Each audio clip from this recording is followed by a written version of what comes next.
the records of the Hajika, which is a set of records that I've just recently completed in translating, it expresses the fact that time was formed when the infinite held on to peak experience. A peak experience is, wow, this was so wonderful, I want to feel it again. So now it's held on to something, and that creates cyclical living. Because now it has to figure out, what is it that I have had such a rapture from? What is it? And secondly, how can I produce it again? Now you have started to create a circle, a disc, that goes round and round, and you've started to create cycles. You're on a treadmill like a hamster. To hold on to any experience, whether good or bad or rapture, keeps us on the treadmill. And you have to interpret it to be able to reproduce it again, and therefore now you have electricity and you have magnetics holding the memory. This is how light and frequency formed. So what is the answer to that?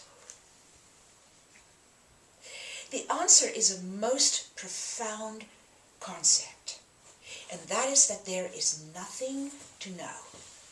There is nothing to know. Everything to experience. Now, I am going to make myself wrong from what I said this morning to what I said yesterday, to what I've said for months. I have said, all we have to do is interpret the divine will that pours through us like a river of life. To interpret makes us electrical. To just experience without interpretation grounds the electricity. All day, in the midst of emotional feelings that I am extremely unaccustomed to feeling, as I've let go of frequency, there has been this feeling that I am missing a vital concept about the fact that when you are highly electrical, it pulls in catastrophes. How can we prevent that? By a few, knowing themselves to be all things, grounding themselves. We've been discussing this. Well, how is that done? By knowing there is nothing to know. Truly experiencing without trying to know. Now, I watched my great joy and anticipation in teaching a men's workshop. And I was trying to understand why. And I understood that it's because of the way, it's what Toltec is called my predilection. I have an inclination to want to know. And in a men's workshop, the energy is more vertical, linear. It puts deep roots down into the mystical and the metaphysical knowledge. It doesn't explore the circle around it. That is a more feminine approach. For me, the depth of knowledge is the greatest joy. In other words, we've become addicted to the electrical. I've become addicted to knowing. What is it that is missing? What song is missing that creates addiction to light? I know I've had addiction to light. For years I've been observing myself. But I couldn't find where the addiction came from.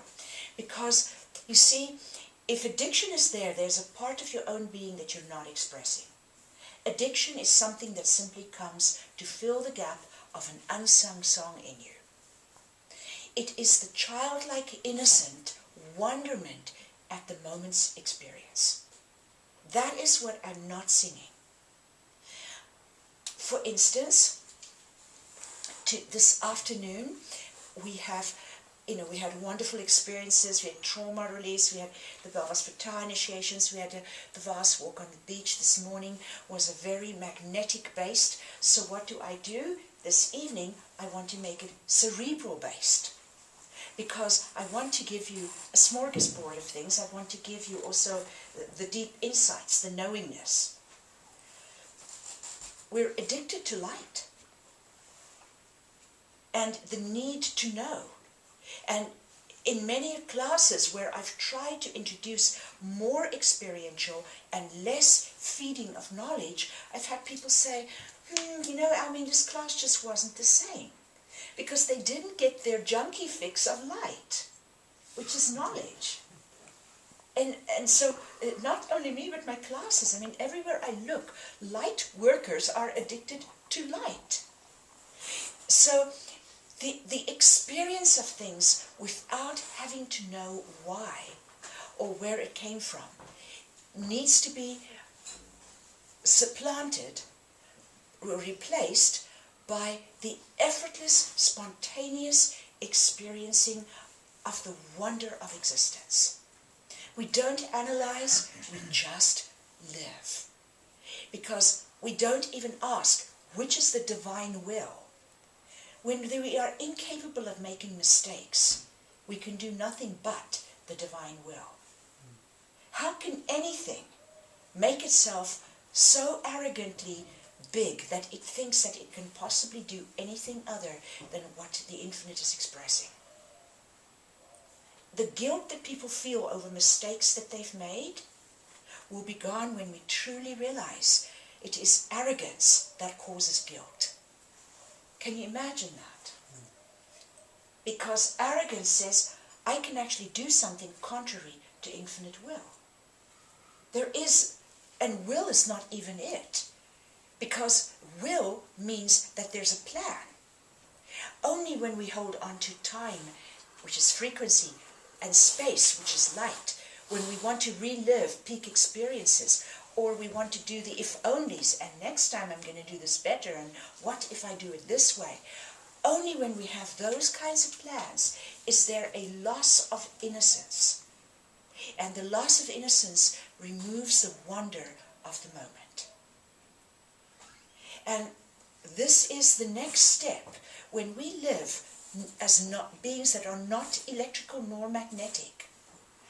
Our presence upon the earth will prevent catastrophes because we will become the ultimate grounding rods for the hyper-electric state that humanity is in, seeking and seeking and seeking forever knowledge of one sort or the other.